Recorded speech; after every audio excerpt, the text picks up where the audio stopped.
David alingaki atongela tata Nzambe temple. Mais tata Nzambe bisete o tongelanga temple te. Yoko yoko tongelanga temple te parce que obomi mingi maboko neza na makila moyo tongelanga temple zate. Mais ce qui Israël o mokiliza kolanda o to sambela les dieux d'Israël. Ce qui ba ko lela et pas congolais. Mais comment yo congolais la pas tata simo qui manque un peu. Komboke bonga. Yo mutu oyo tata kimbango ngenda kozwa yo. Yo mutu ondimela tata kimbango, ondimeli bamvoila. Oboyi nkamba au père de nyonso na vida. Temple wana otomona ya Salomon, mutu atongaka ngo c'est papa Dialungana. Ah bon? Oui, papa Dialungana yana roi Salomon. Nyonso la papa baloko na biso tango ekoki. Biso sikoyo domi pesa. Tama kamonisa boni ngomi bengo isa tango ekoki. Amenda banke aboni bisa mokili. Tango wana oyo ezalike maloba nyonso papa alobaki ezokokoka. 100 ans ekobota makambo ebele.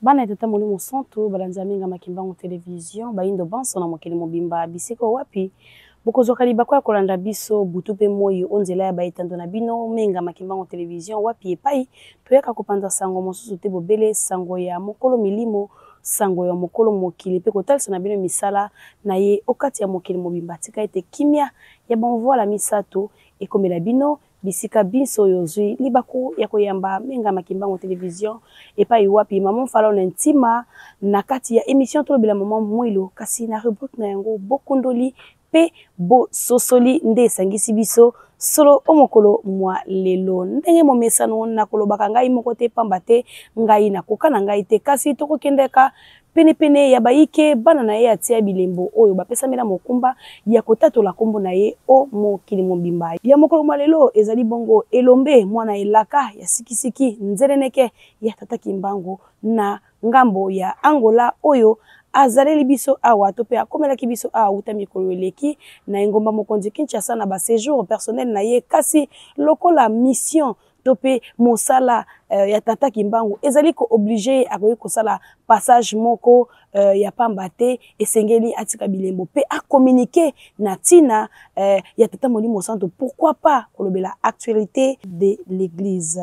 Papa Chico Vita que je reçois pour vous à qui je m'en vais directement dire bonjour. Bonjour maman Falon. Boye madame na Kinshasa. Merci maman Falon. Boye basango. Ah basango tozali malamu bino pe boza malamu. Kimia ezali. To sepeli maman.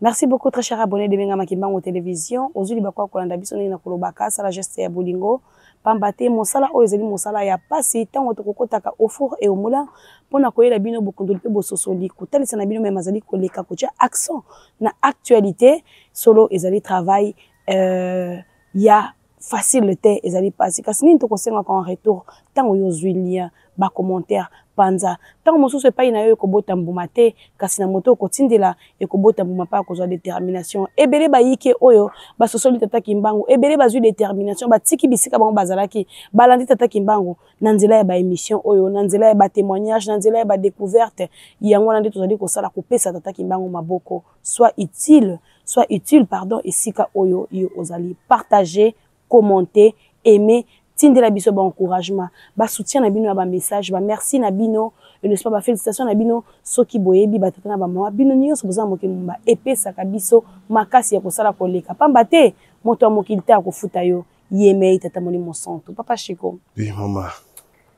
On séjour na kati ya mboka Kinshasa comme toujours comme d'habitude tolobi pourquoi pas to saisir de cette opportunité to luka n'est-ce pas to zalana yo poto kwa kokundola pe kososola na kati ya rubrique ya émission na biso tolobela mama Mwilo toyebi émission tolobela mama Mwilo toyebi mosala ya mama Mwilo ngudia longo maman ya simba ki lingomba tango molai soki topesi ye lokumu te tokopesa epai ya nani ndakisa papa Chiko pateli mabwezali mama nde ya bateli ye asungi ye eti lelo pe mama kaka nde azoko accompagner donc moto ye mama tokobwaka ba fleur pe tokotiaka profil ba en respect au maximum sans exception na mama oyo nyonso lika o aboti ote kasi mama nyonso o azali likolo na yo surtout oyo azoko véhiculer sango ya tata molimo santo n'est-ce pas pour le dire ba mama o bazali ko kamba biso na kati ya yamba okotala kuna na kati association de femmes kimbangistes ba mama na biso nous leur devons du respect et pourquoi pas nos papas parce que parmi les principes de l'église ezali un peu le respect ezali loko moko impératif o moto moko ta ko échapper nango. Donc papa Chiko yango na moni na lobi na tina wana parce que papa Chiko soki azui coup de fil alinga ki azonga déjà mais a retardé voyage parce que maman Falon tozaki na boma ni total saki na bino toye koya papa Chiko a retardé voyage pour que lelo oyo ayambama epai ya ngebu nde ba mama afiki ba kolobaka yango papa Chiko. Oui maman Falon. Sango nini na Angola. Ouais. L'actualité de l'église na Angola pambate yo tikuna bozali lokola liso pe matoi na biso kuna esika biso tozate bino bozali kasi boyeli biso basango. Angola ezali tozali malamu tozana kimia. Biso batu oyo papa atiaki na kati ya Angola po tolobela ye tosala musala na ye. Okay. Toponama tozalaka ngai na papa Jerikota. Okay. Oyo batu bayebi papa Jerikota azalaki ye moko mais nde tata Nzambe azalaka kaka makasi ndenga tonda na bolingo ayepe kobimisa ngai. Voilà. Parce que omoni soki tobe totala évangélisation tozango na Angola mama Falon eza pasi po musala ya papa emata na kati ya Angola eza pasi parce que Angola ezali ebandeli ya makambo. Angola ezali source esika makambo nyonso evandi mais Angola toujours bazali na ko bolembu mingi na eloko etali évangélisation kombo ya tata. Okay. Tozana Nzambe Congo Brazzaville bazaki pe na tamoko boye o bazaki na makambo na bango mais lelo omona pe Congo Brazzaville tellement ya likambo ya tata bato babima pe omona ka basala ka misala mais omona na Angola kuna na kati ya Angola toza penda ya kolala mais nzokande likambo nyonso po ebanda il faut ebanda na kati ya Angola mama Falon. Makambo nyonso po esalama il faut Angola ne mutalo ba likambo ya tata soki Angola lobite moyen pe likambo oyo pe ya malamu esala menza te mama Falon. Papa lobi nyonso topesaki na Angola dozwi tadi ya bangole tozwi kilongo mutakengela kango angole makambo ya lingomba ya tata Kimbangu ebata mingi na kati ya Angola. Angola komona kaka Angola ne bango mutu bapesaki passage pona tata Simon Kimbangu aya omona kuna maman Kimpavita kobima na Angola akotelema na Angola pona kononse boyei ya tata il fallait que maman telema na mboka ya Angola po aloba ke non boyei ya tata na kati ya Angola papa pe oko comprendre ke non bango pe bautaka na Angola libota ya tata bazali ba clan Panzu libota ya tata Simon Kimbangu bazali clan Panzu na Mbanza Kongo bautaka na Kongo dia totila nde bayaka tinkamba ozomona ke non nyonso utaka kuna ifo yawa biso ne tokoya na basango oyo esimbi spiritualité na biso. Tata mokonzi ya bula lobi ke non ye il faut kende Angola pona kokende kosukisa likambo parce que eloko oyo ebunga na mboka ya Angola pona kobongisa il faut ka na Angola mais depuis papa aloba yango mama Falon depuis papa aloba likambo est-ce que omonaka Angola manifestata na eloko moko boye. Mais papa Chiko, peut-être que au lobby autre que ça exemple il y a Congo Brazza mais au Tali Congo Brazzaville Sainte-Seine et Lambo communion nzoto ya Christo et bande collé sa matin nzoto ya nkolo kasi ton papa aniati et tout moni ndingo lobby était et moto ya molimo mosantu topé tokolo bango moto nguye molimo mosantu vraiment esikili lisusu koleka peut-être que Angola peso kozela tata aniata po ete kwa kofongola manso. Te Angola tokoki kozela papa te parce que Angola tozana nyonso oyo ezali kuna makambo to ebatami eza na kati ya Angola. Okay. Biso tozana besoin évangélisation ekende bangolais ba comprendre likambo ya tata Simon Kimbangu kiangani. Okay. Bangolais ba comprendre moto wana ezonga bana babima bato babima bino ba journaliste bokende Angola nzele fongwama po bino bokesa mutana Angola po mokili découvrir Angola mokili découvrir makambo nyonso ebatami na Angola makambo ya kitoko ezali kuna tomoni kuna ke non tozana Nkulumbimbi tozana Yalanku tozana banzoto ya baroi tozana nyonso ebandelo ebandaki bisika oyo ya mama Kimpavita batumbaka ye tozana bisika o batale ya o babengaki bitumba ya mbwila ya Vitakanga ezalaki tozana babiloko ebele kuna na kati ya Angola pe toza pe na makambo esika ya nkolo Yezu parce que nkolo Yezu azalaki moto ya mbanza Kongo babomaka ye awa na mbata kuluzu azalaka moto ya autaka mbanza Kongo basekre nyonso wana ezali bato bazali oyo bazala mikanda pe biloko wana o batika biyano eza kati ya Angola papa Jelikota abengisi bato boya tomona boya tosala musala awa tozomona ke non makambo ezali toujours mpasi makambo ezali toujours komona na te yango wana toza toyena ngo awa lelo awa ngai papa Chiko toye po tosenga permission pa papa apesa biso nguya wana nguya kotemisa bana na ye nguya osala musala na ye parce que Angola eza ya kolala yango tomoni lelo oyo batampe musu etongami na Angola parce que po nini tozomona kino makambo eza kolala papa Chiko ezali pe moko ya ba souci parce que toza na média il faut le dire ezali moko ya ba souci ya minga makimbangu oyo ezali parce que omoni Brazzaville tout ça là parce que mon sala na biso ya minga makimbangu mon sala ya maman Falona ezali investigation ko tambola pona ko connaisse pas ko bimisa likamba tata kimbangu donc na lisungi na yeme souci na biso ezali to ko koma po ete to ko réécrire ne balobaka histoire au travers l'audiovisuel kotalisa pe na mokili mobimba kokundola pe kososolisa bayike monene ya likambo puis monene ya ebandeli ya likambo oyo lelo yo tofandeli batata bazali kolobela sans plus tarder papa Chiko to tourner autour du poté et tozalaki na séjour n'est-ce pas na likolo na Congo profond escape tozalaki na lowa to kokita tozongi Congo central pour na annonce n'est-ce pas to pe ko jauger température ya bana tata molimo centre na ndenge tata zali kozela makuna na Mwanda pona poser n'est-ce pas libanga kotonga ke ya bato ya biso ba mama o to sombi na mbongo ya pilipili na mbongo ya matungulu na mbongo ya makala nyonso wana pona kobondela nzambe pamba te to yebi code de déverrouillage ezali nzambe ya sepela yo lipamboli ya kafu kasi na kozala na biso mosika actualité pas ezalaki dominé mais eyokanaki na construction ya temple ya Fubo en tant que chercheur en tant que molobeli en tant que mobundeli ya likambo tata kimbangu analyse nini papa Chiko Mvita oyo azali akolobela kakombo tata kimbangu akoki kosala par rapport ya construction ya temple wana bon mama pona biso na ndenge tomonaka bon eza nango mabete eza ya bango o bango bamoni basala yango bango basali mais pona likambo oyo etali kimbangis likambo etali nzila ya tata kimbangu tozali na elaka ya temple kotonga na kati ya Luanda te temple ya Angola ifalaki tozongisa makuku ya suka na mboka ya mbanza Kongo esengaka papa ifalaka kende kuna akende kotia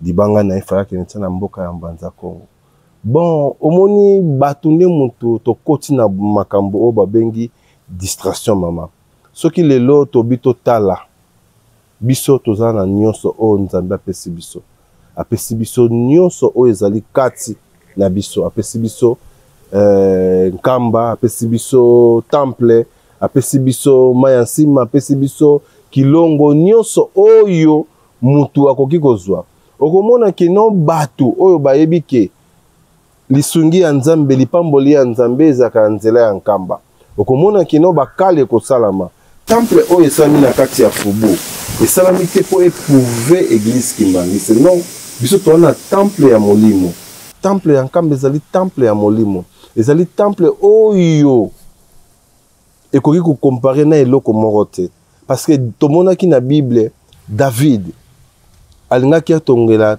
tata nzambe temple mais tata nzambe bisete yo otongelanga temple te yo koki kotongelanga temple te parce que obomi mingi maboko neza na makila moyo tongelanga temple ezate mwana na yo nde mutu akotongelanga temple ndete komona Salomo ayekotonga temple. OK. Ouais, Salomo ayekotonga temple.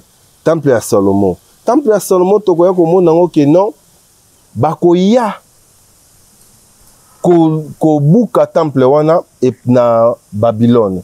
Akomema bango nyonso na Babylone. Après ça bakendaka na boumbu ya 70 ans kuna na kati ya Babylone.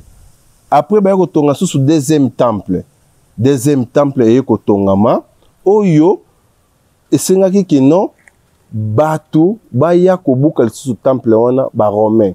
OK. Ba romain nde baya kobuka temple wana parce que Nzambe ayebisaki bango ke temple oyo bino bozana ngo ekotikala mabanga eloko moko te eza su na kati ya temple wana. Nde tomonaka babukaka temple. Siko tozelaka temple troisième temple oyo fallait ezalaka ekouta likolo oyo tobengaki yango Nouvelle Jérusalem oyo ekouta likolo. Mais temple wana fallait singa kaka ke non bato baotonga ngo fozala banzambe baya kokokisa likambo nango parce que temple wana oyo tomonaka ya Salomo mutu atongaka ngo c'est Papa Dialungana. Ah bon? Oui, Papa Dialungana ye wana roi Salomo. Soki toyeba te poni Papa Dialungana ebengaka Salomo. C'est lui, yene mutatongaka temple wana. Yene mutatongaka temple wana otomona kuna na kati ya Jérusalem mama Falon. Bon, tango tokoma déjà na kati ya makambo na biso tosi to bandi awa ndenge bato balingaka. Vraiment lelo kotanga lisusu. Te bon, lelo zango ya kotanga ya mingi te. Papa Chico na kati ba recherche. En passant mesdames messieurs tant Papa Chico azali ko luka ba référence na ye wana bino ba ebanso o bobengaka mo Falon pona mikanda Papa Chico kotanga je pense que son numéro est zanango à la portée de tout le monde.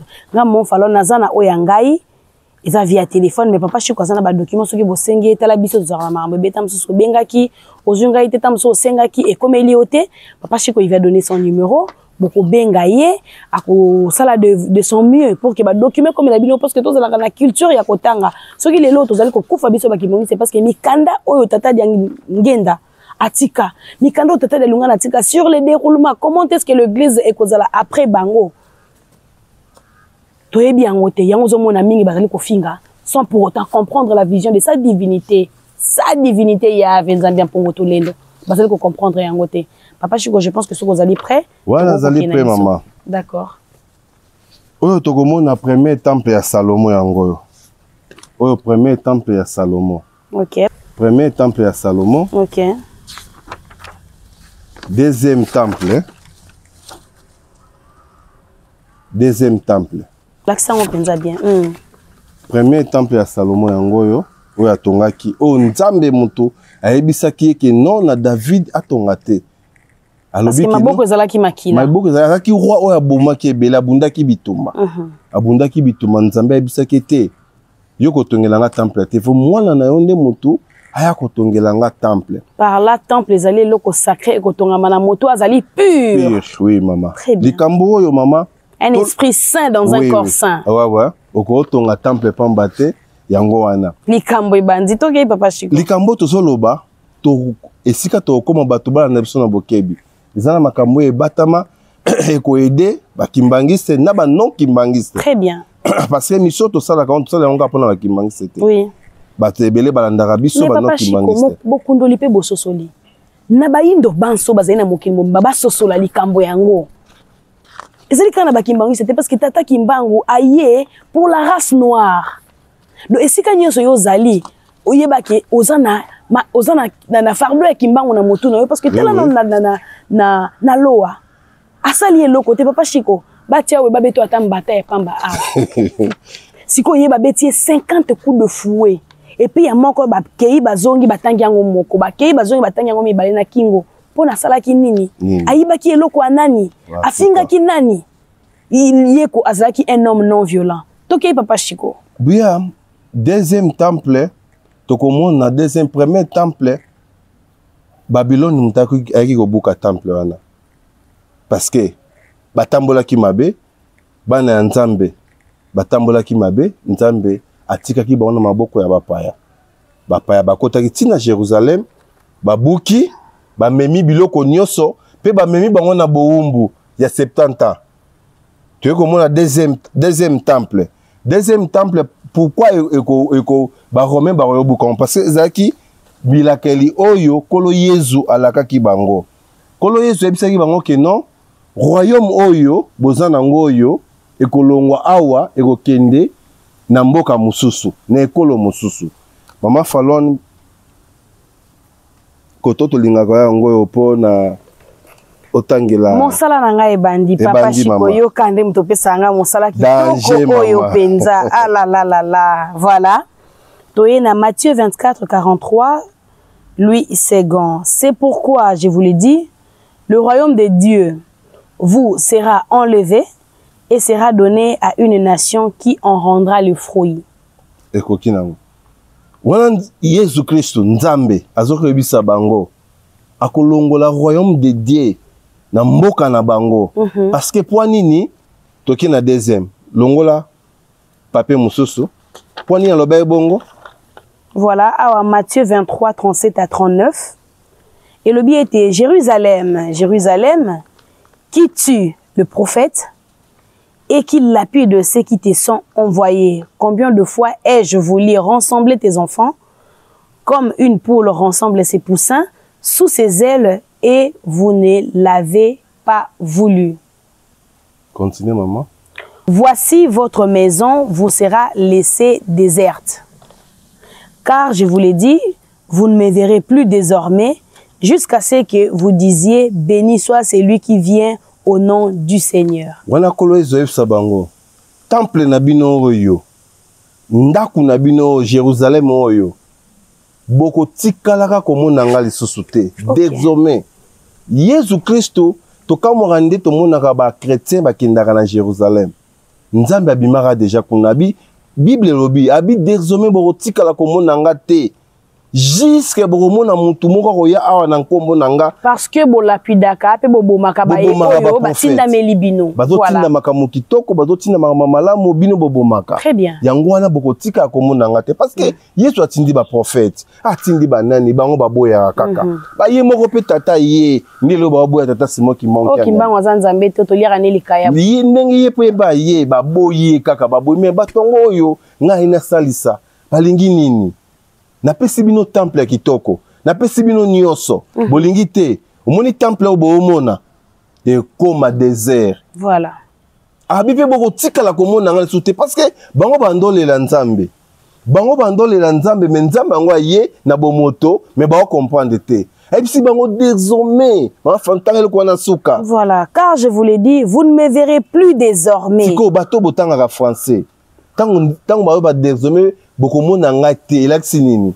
elakisi kino aza koloba kino boko tikalaka komona ki lisusu te OK Nzambe na kata ya Israël bo tikala komona nga te boko mona nga te jusque ya mutu moko koya na kombo na ngai awa nde boko mona présence na ngezai yango moni ke non bato bandozela kotonga ya troisième temple batuna kiso etongama na Israël mais baromona envoyé oya kokende kuna l'homme oyo Nzambe atindaka yeyo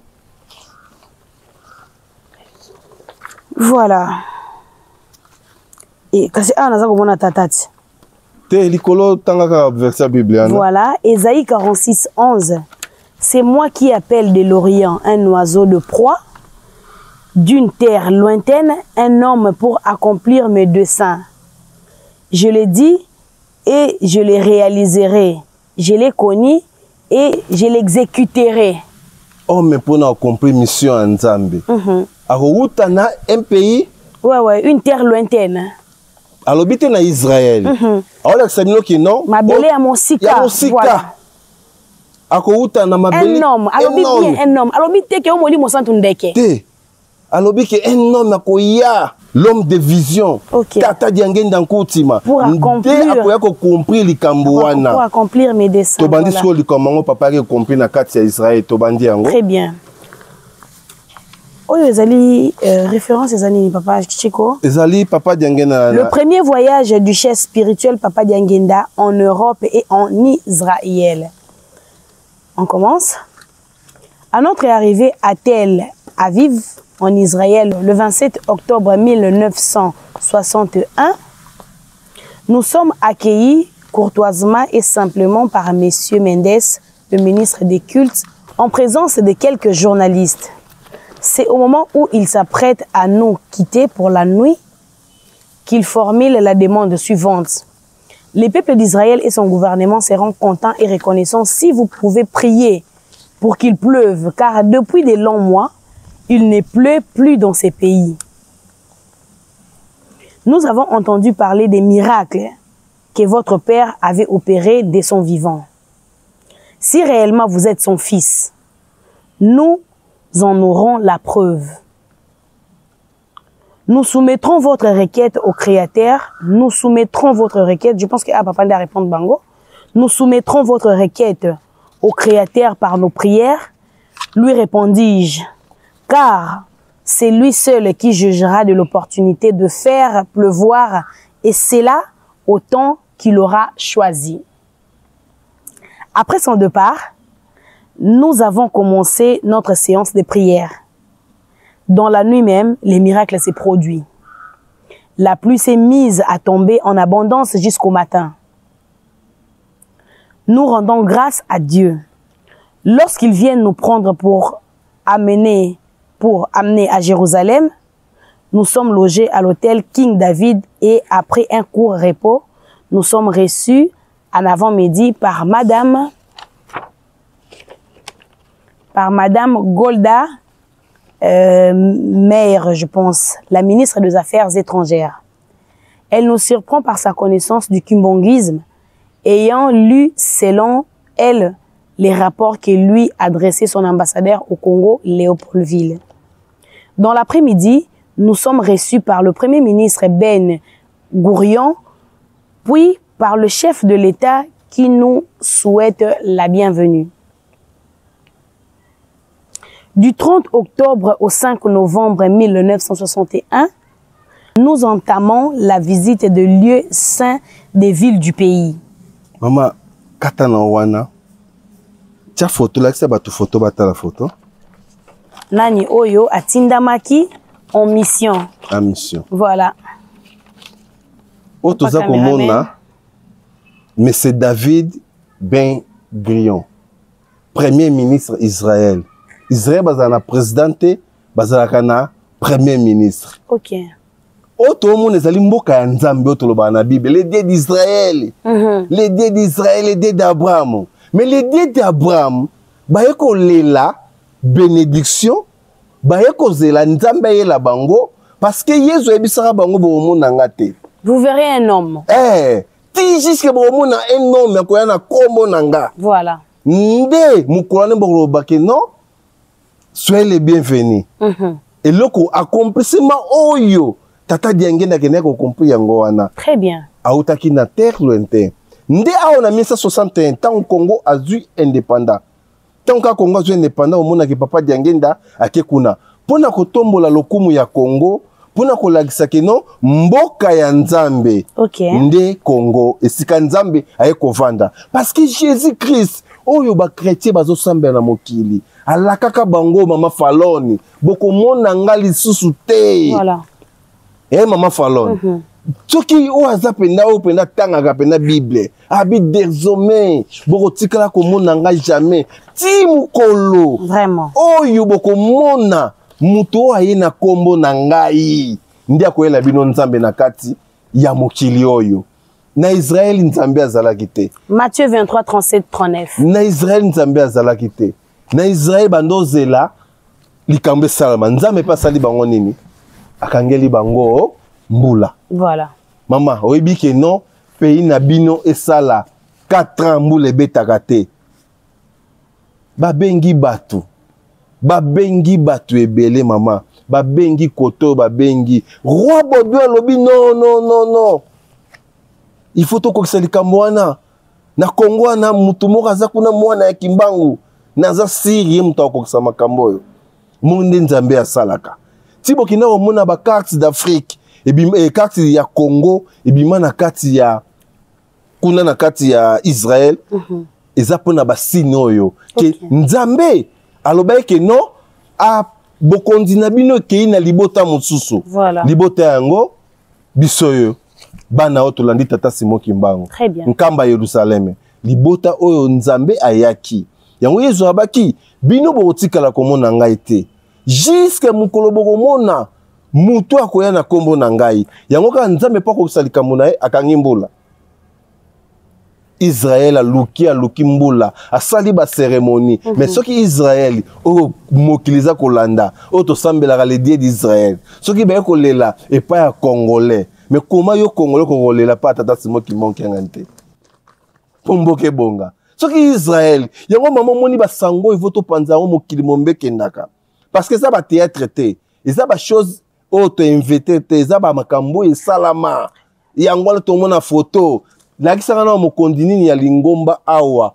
na kati ya Afrique akena okuta na premier ministre Israël lakisaka nanu ye mboka ya nzambe mboka ya Yesu Israël mais ayebisi papa awa na kati ya aéroport mama na kati ya aéroport bayebisi déjà awa mbule betaka te to yoki miracle ya tata na yo mawa sala est-ce que oki ko sambela po mbule beta bambuta basi papa diangenda papa diangenda si bambuta awa bayambi biso mabe kaka awa beke noso mbule betite danger to sala nini bambuta papa biso ke na soko lala papa yo tata diangenda yo to moni be to tamboli na mama papa diangenda asambela alala maman mbule banda minuit 2 jours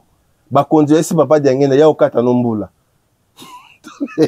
to lembi bénédiction na ya okata mbula pota to lakisa keno mama omoni likambo ya tata nzambe nde papa diangenda amemelaki bango présence ya nzambe parce que Jésus Christ avivara déjà kuna parce que bango baboya ye nde na 61 papa diangenda kokende kozwa likambo wana pona koya bango na Israël basi ba comprendre ki likambo na ke non nzambe aye auti na Congo parce que balaka bango na Israël ki non mutu wana auta na pays moko ya musika alors ba teke obima na kati ya Israël mama de terre lointaine na pays moko musika to ba pi na France po bino bondima na bino likambo etali Congo te likambo ya Congo to bondima raté vraiment so que c'est à congolais bino ba congolais bondima te mais il y a le bika outa balobi te ki non parce que to biki ba prophète so bima na Israël tous les prophètes abima na Israël mais baza ko ebisa biso ke muntu wana ko outa na pays lointaine mama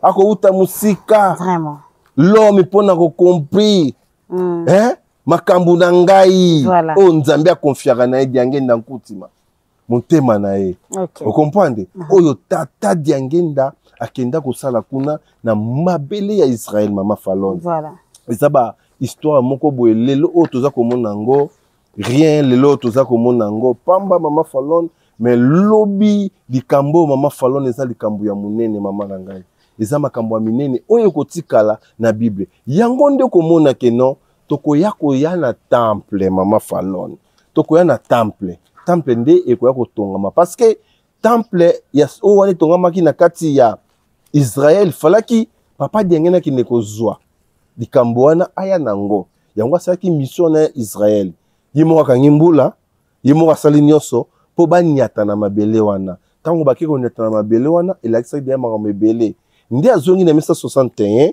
nde bakobanda na 1975 nde bakobanda kotonga temple oyo ya nzambe oyo sikoyo to bandi nango sikoyo na kati ya Apocalypse mama Falon Apocalypse eza kolobela biso nini eza koloba te kino makambo esalama na Bible non eza makambo ekoya très bien ba révélation oyo ekoya na bambule kolia soki to bandi na Apocalypse mama obandi awa pardon maman Falon obandi kotenga so Apocalypse voilà Apocalypse 21:2 Elobi Boye et j'ai vu la ville sainte la nouvelle Jérusalem qui descendait du ciel envoyée par Dieu prête comme une épouse qui s'est faite belle pour aller à la rencontre de son mari.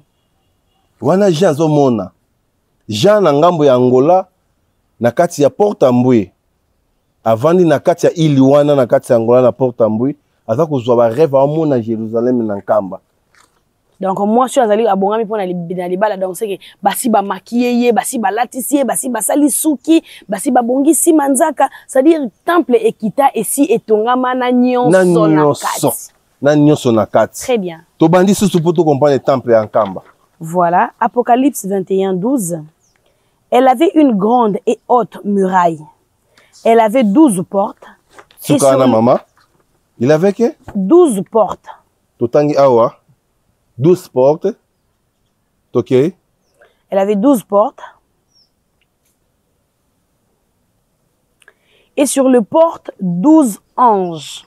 Ah, peut me prendre tout dans 12. 1, 2, 3, 4, 5, 6, 7, 8, 9, 12.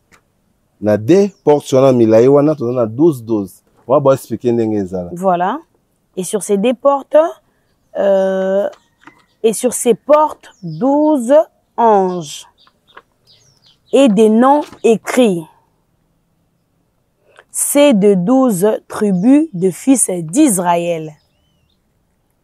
À l'Orient, 3 portes. Au nord, 3 portes. Au midi, 3 portes. Et à l'Occident, 3 portes. Ingeta maman. To continue c'est là ni susu oyo ba omona susu na kati ya nkamba. Eh papa chiko ana komi na Angola. Eh, lekisa. Ana komi na Portugal. Voilà. Alors, Apocalypse 22:1. Et il me montra un fleuve d'eau de la vie. Mayankamba. Limpide comme du cristal. Qui sortait du trône de Dieu et de l'agneau. Ah, maman faloni, bato bandimaka kamba te, bato bazakoloba, eza makambo oyo. Mon peuple périt. Ah, maman, ça la rapace. Faute de connaissance. Et ça la rapace, tout le monde n'a qu'à bato batanga ba Bible, tout le monde n'a qu'à. Tant bobi sabino qui non l'homo pi. Osoma mayaka mandeza propre. Tiens on a katia mulangi. Hein? Tiens on a mulangi, on a ande komara ande pire penza. Hein maman? Au monde à mayango, fleuve wana mai wana eutaka na trône de Dieu. Mai wana eutaka na trône ya tata ekitaka. Pese eutaka e banaka. Et de l'agneau. L'agneau ezali mwana na mpate oyo kolongolaka masumu na bato. Nde yango wana tina soki okoti na mai ya nkamba. Eki otubeli na solo koti osokoli nyonso ya yo ya mbindo esali nini etioli. Comprendre maman na ngai. Monique tozana nyonso na kati ya nkamba. Koma biso oyo akolongolisa kimbangiste alongoliso nzela ya nkamba mama operde nyonso na vina operde nyonso na vina yo mutu oyo tata kimbango ngenda kozwa yo mutu ondimela tata kimbango ondimeli bamvoila oboyi nkamba mama faloni oza mutu te. Papa na biso moko na boma, aibisaki biso tata dia lungana, atalisaki na bango, abisi bango. Donc soki obosani kamba obungi libela. Et puis on a nkolo Yesu, poli ngombe zeye. Ake par 4 chemins te alobi soki obosani kamba obungi libela. Nawa mingi. Nazali wana papa shiko na continue kotanga tuna salani. Te toza wana to pesa no exemple ya makambo oyo voilà. Jean amonaki na kati ya mboka ya Yerusalem. Exactement. Amonaki temple, asibika ka on ndenge temple ngo ozala. Voilà. Amonaki nyonso, pe amonaki pe mai oyo kozala kuna na kati ya nkamba. Exactement. Mai oyo utaka na trône ya Nzambe.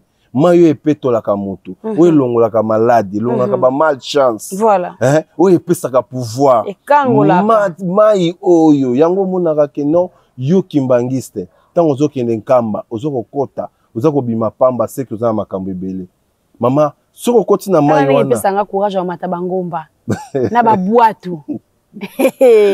Soki okoti na mai wana, obimi kaka ndenge ozalaka bongo. Mitala malamu. Misimpa. Mitala malamu. Parce que mai wana soki yo koti, malade etikala wana. Et lokola tokenda kolongola o tozalaki nango na nzoto, tozwi ya sika. Force wana tozwaka yango, yango nde libana tosala nango makambo minene. Mais yo soki okina na mai wana. Parce que utaka na trône ya Nzambe. Na kati ya mai wana, bango bazana kati wana bazana pona ko sokola biso pona ko longola biso pona ko sala biso nyonso babe yango moniki mama soki tozoba likambo ya temple mama na ngai tozoba likambo ya temple et puis na Bible lobi temple oyo ekotongama epai ya Yahweh yango nde temple o batata batonga. Voilà, Hébreux 8:2 et lobi était comme ministre du sanctuaire et du véritable tabernacle qui a été dressé par le Seigneur et non par un homme. Donc le tabernacle, ministre du sanctuaire. Comprenez maman.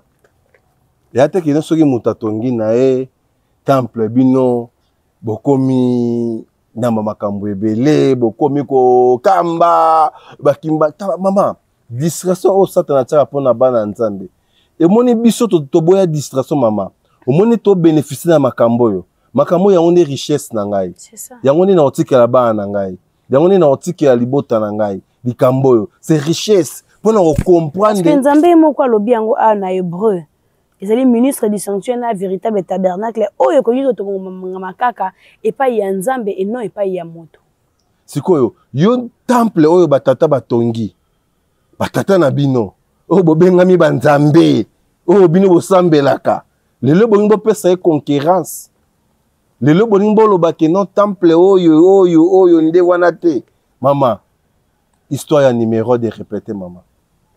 Histoire ya Mbanza Congo est répétée na vie ya bato. Vous comprenez? Oui, beaucoup ça dans bino temple. Mais ezana ndikambo to bozwa temple wana bobungisa bana ya nzambe nzela. Mission na bino ezali kotina bato na kati ya nkamba mama Falon. Esika nyonso ezali, esika Kimi mokili ko. Kimi ezali. Voilà. Papa alobi ke non, temple wana ekozala, balobi ke temple wana ekozala présence ya nzambe ye moko. Temple wana ekozala nzambe ye moko, ekozala mutu te, ekozala nzambe ye moko. Ndenge papa ebisaka biso makoleza wapi? Na tribune. Mutu Kingo mozole. Mozole. Tokomona pe bakoko na Mbanza Congo. Papa ya kozwela biso awa baza kolakisa biso temple oyo koya.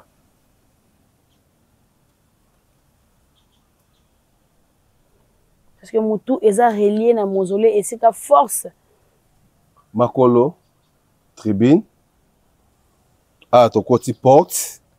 Ah tokoti libumu temple yango. Tozomona temple na kati libumu. Awa toye tomoni mausolée awa. Tomoni banzoto tomoni awa esika tokotelaka awa esika tokotelaka oti na résidence kuna pe porte mususu ezali. Vous comprenez?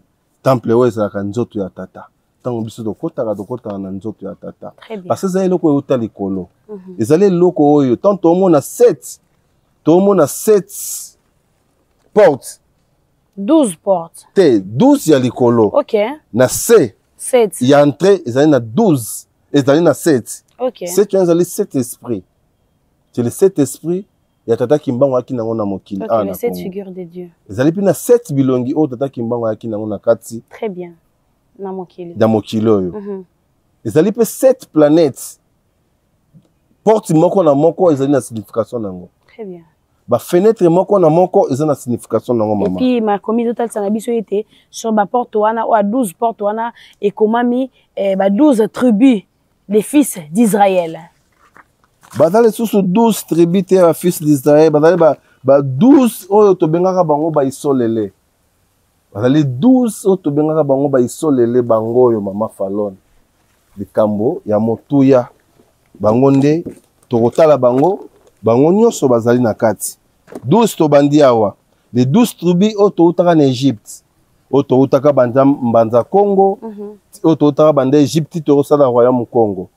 Na bandi kene émission tozali ko banda to banda histoire yango, po to comprendre sika bakoko ba utaka, ndenge ni balekaka, po ba ya Angola basala temple oyo to bengaka na Kulumbimbi. OK. To tanga kombo ya 12 tribus wana. 12 tribus to bandi. Royaume Congo. Tribu ya Yambo. Royaume Monomuntampa. Oyo ezali na kati ya Mozambique. Royaume de Cuba. OK. Royaume Luango na Brazzaville.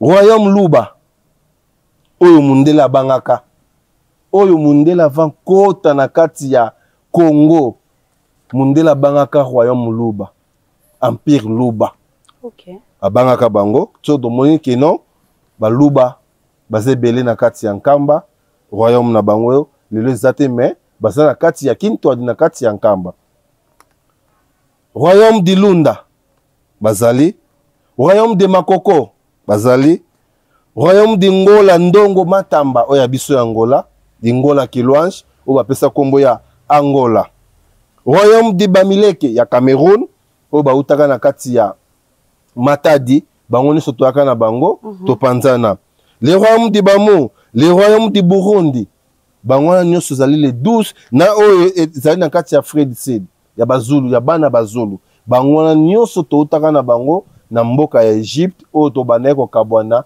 oyo basalaki baempire na bango na kati babimaki na kati ya royaume Congo bango wana nde mutu oyo les 12 tribus ya Israël te ezali les 12 tribus ya baisolele bango oyo oyo bazongaka eya so Israël eza ba oyo oyo tobakabwanaki bakesala baklan na bango bango nyonso wana bautaki na royaume Congo nde topanzanaka tokesala banini na biso nde nkamba nde sikoyo comme royaume Congo epanzanaka nde kamba nde korécupérer bango nyonso oyo wana nde basalaki Congo diantotila kuna basalaki Congo diantotila kosangana koto baye kosala yango nkamba Nouvelle Jérusalem oyo tobengaki yango Kintwadi toujours omona ensemble ensemble yango balobaki non lingomba moko te na mokili ezali akovandisa bato ensemble nde tomonaka assemblée de Dieu te il fallait tozela l'homme aya c'est papa Diengenda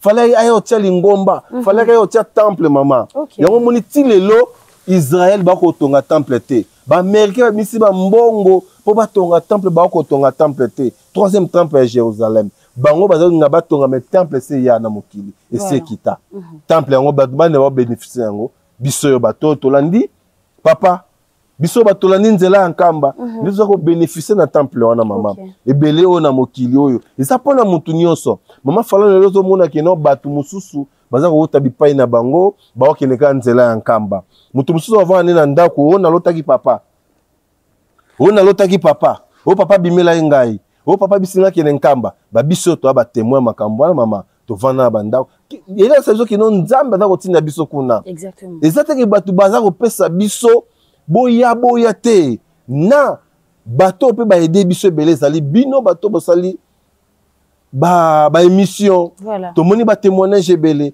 eza susu te lelo tozokomona baémission ebebi mama Falon omoni batango bino bosalaka wana batango bino bobandaki kosala oyo bobandaka kosala baémission ya kitoko mpona kokaptive n'est-ce pas to koningisa milimo oyo elalaki kwa kolamuka po ya se joindre na vision ya tata mokonzi ya bule kopesa maboko mpona elonga na bangonga wana oyo tomonaki tobandi bagénération ya liboso tomonaki bapapa bobe basalaki mosala kitoko sans kofinga ata bolobi ye mosala na ye kokende koluka bato oyo bazalaki na tata Simon Kimbangu na prison oyo bamonaka tata Simon Kimbangu oyo bazali na batémoignage tomoni bamosala bapapa bobe basalaki bapapa bobe baye baleki toye komona bapapa César baye koya bakomi kokende koluka bato bakomi kokende toye komona groupe na bino mpe ye kobima bino mpe bobimi bajeune babimi bana mike babimi esalaki mpe esengo bobandi kosala mosala kitoko me bato basepelaki na bino basepeli no parce bosalaki mosala kitoko me lelo omona kaka bato basepeli na bino bakoma kobaya lelo bato mosusu mpo nini soki bobandaka boye toyenga tokota te okomprendre soki bobandaki na liko bokomi nango lelo oyo toyenga tokota te lelo évangéliste so papa Simon Kimbangu kianga nebebi mama mais kasi mpo moto akomi kolinga moto alingi prophétie soki moto ayoki moto kuna aza kobikola aza kosala prophétie nde moto yana kondima papa alobelaki ngai papa atalisaki ngai nzoka nde kuna na makomi sur la déontologie de l'église ezali kotalisa na biso ke c'est l'équimbangisme, c'est un mouvement non violent nulle part oyo bazali kotangisa biso impolitesse na kati ya likambo ya nzambe mama likambo wana ebebi tozali awa toza kolobela papa toza kosala mosala mais mama parce que la Bible le dit, ne jugez point afin que vous ne soyez pas jugés. papa lobi to landa ye to pesa ye maboko yende ayebi siko ngai ne nafandi boye papa Chiko moto ayebi déjà suka na nga lobi ndeko zala nini kanga na komitungisela ase ngai kaka biloko misato zola siku bisalu kalu yoyi donc zola siku yebisalu point final ya bakimbangiste pourquoi tokobunga to perdre ba valeur oyo ba para ba bote pourquoi tokofingisa bisika oyo to wuti peut-être na comportement ya moko to mibale pourquoi lelo oyo église kimbangiste to ba papa komi kofinga par rapport ya comportement ya yona ngai ozo tala ngai maman oui yona ngai o telemo solo bila komba tata kimbango mais kaso véhiculer message ona na ndenge esengeli yango tobi mama Falon omoni lelo komi kopesa soni bakomi kobenga lingomba ya soni parce que makambo ekomi koleka oyo bato omona force oyo eza kobima tozobosanaka tozala na Nzambe bapapa wana tomona bango baleka bapesa biso te ke non bofinga bato boloba boye bosala boye moto atumboli oyo mpe zongisela ye moto alobi no yo mpe sala be mama yoza koimagine tango tata adiangenda nzoto ne eutaki na susu eyaki tango bato batelemeli yango baza kobamba ngo mabanga baza kofinga ese yo monaka bamama wana bapapa wana bakimbangise ya sere yo monaka bango babundaki baswanaki mama olingi kobunda olingi kobunda ya lingomba Nzambe te ta esika euta papa alobaki yango lors ya envahissement ya ville sainte oyo ayebiki ya kokoka te na mayema koleka awa asala nini atika biso akende moto akokaki koretenir kanda na ye te parce que amonaki ke Nzambe azokotuka makambo osala yango nesalaki ke monduki yebeta eboma papa na biso kombo na bosani oyo azalaki na mokongo bamemaki ye yango wana kasi soki mobeko etosamaki ete areagisaki te makila na mboka bule elingaki kotanga te yango moni papa ti lelo aboya makambo wana botosi eleki mbeka ya makambo yana badesode abatelaka ville sainte abatelaka yango pe abatelaka bato ebele tolukaka makambo ya Nzambe na niveau tokomomema ngo mama tosala musala na ndenge ya busolo mama ngai na koloba no te papa Simon Kimbangu ya liputa bimelanga aloba na nga rien ke o mwana nga na bimeli yo kesa musala non mama aloba na nga eloko moko te na landa papa diange na lobi tata na nga bimela yo bovane bosolola nde ta ebele ana tawana te tata na nga za bato ebele baza kobenge na mokili akobimela yo mama nga na mona exemple yana papa bimeli nga aza kotala ngai kaka boye nde lobi nango na tongo nde na bandi koloba makambo na ye mais mpona kozwa musala oyo mama moto apesi nga musala papa Simon Kimbangu kiangani nde moto apesi nga musala oyo ntango nga nake na nkambo abisi nga te yo biso moto obengi yo awa okobanda musala oyo okobanda kolobela biso na Congo Brazza Congo Kinshasa na Congo Angola topesi bino misato oyo bozali awa papa jerekota témoin na bandela likambo wana eza te keno na line na mokilobi na ye na zwi matière awa na zwi awa na epoke bapesi ngai comprendre mama Falon yango wana moniki Nzambe aza bolingo toza komona tata toza kosakana na tata toza kosakana na makambo ebele mama Falon eza pasi biso tosala musala oyo Nzambe apesi biso tolobela ye to évangéliser bato parce que bato ebele mama Falon bazana soif ya likambo ya tata Simon Kimbangu ebele banon kimbangise ba musulman ba nani bazana besoin de kamba tata Kimbangu parce que mokili komi ko comprendre so ba yoka kamba ba yoka bato baloba baza koka ba bêtise na bêtise mama eza osala passe papa Chiko toko kobana na émission na biso na kati ya temple kasi ba vrai kimbangiste oyo attention na bango ezali retourner vers Nkamba et Nouvelle Jérusalem. Je ne pense pas que baiki na ba kopesa bino na bato ba ko commenter na bato ba ko yemaka parce que na boyebi ya mukie otozali na yango na mosala to kosalaka esika oyo botosi ezate ezali esika ya kokufa. Nzambe azali Nzambe ya kimia et puis Nzambe azana ba principe il est juste. Oui. Nde message to kolansaka na obuto moyete to yeba nini to kotalaka l'essentiel. To yeba pelo ko nini to koyoka. Voilà. Surtout biyoka yoka mama. Tozali na bana oyo ba lobi ba kozala ba kolanda matambi lelo to vandi lobi papa Chiko mswa kobima. Alors tant oyo ozali ko partager na bana ozali ko tala eloko esengeli te mwana wana papa Chiko amukiona za pembe na zoyoka. Ozo mona te que aza na confusion d'idée.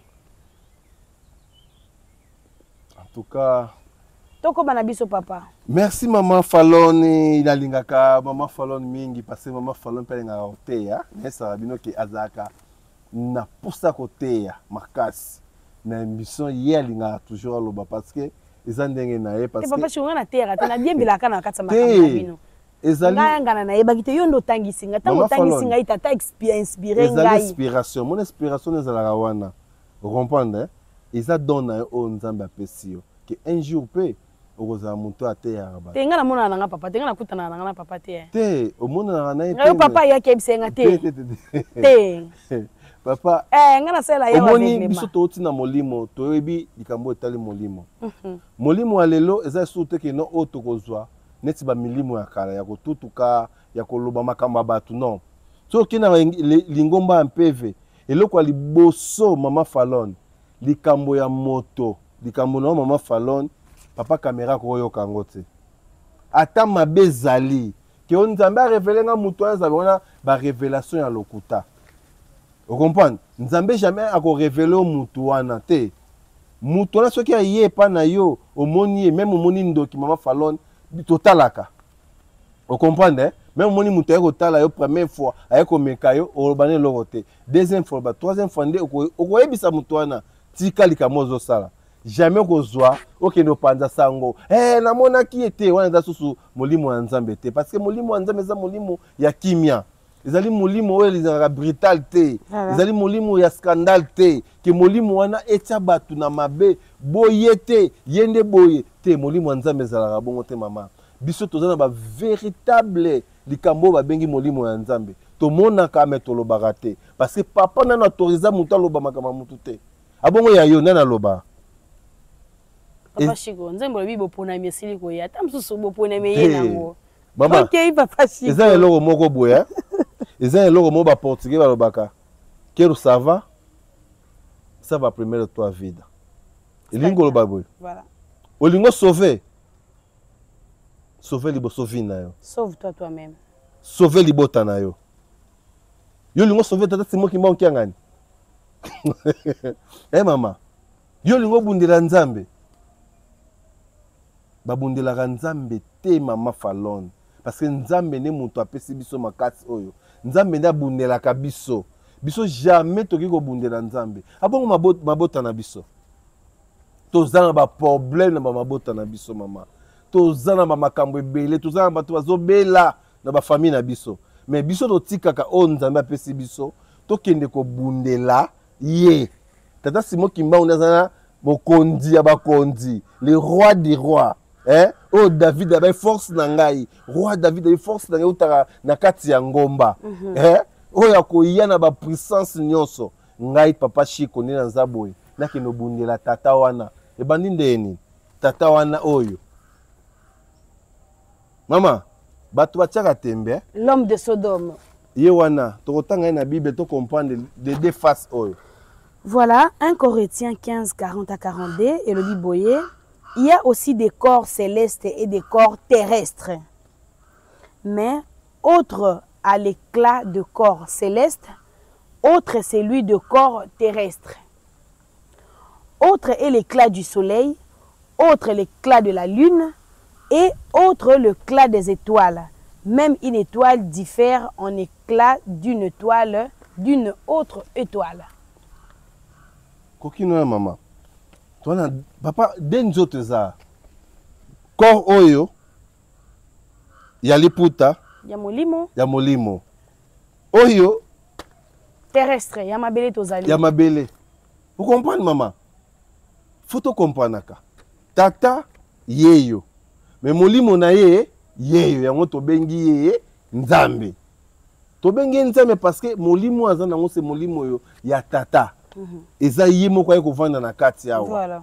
Vous comprenez? Deux corps différents. Corps oyo yango nde oyo eza kosala ba œuvre na molimo. Oyo nde toza kokuta nango. Parce que batebele ba confondra parce que pour nini lokola lobisa corps oyo ba yebi ba pesa ke mbote. Amona wa ke no ba na oyo ba zeloko moko. Ba eloko moko te.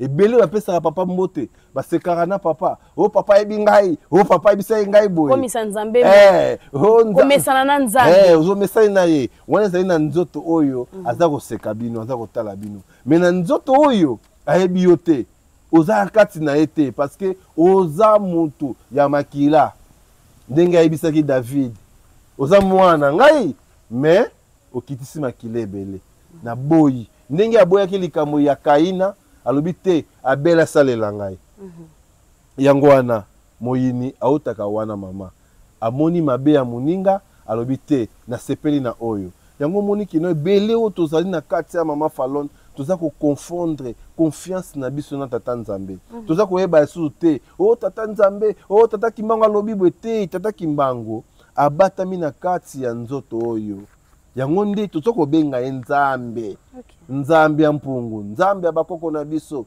Nzambe oyo atindaki tata Diengenda akende kuna kobetisa mbula na kati ya na kati ya Israel na mboka ya Nzambe yango mama Faloni toza koloba ke non Angola os angolanos vamos levantar, vamos fazer trabalho do Tata Simão Kimbangu Kiangani.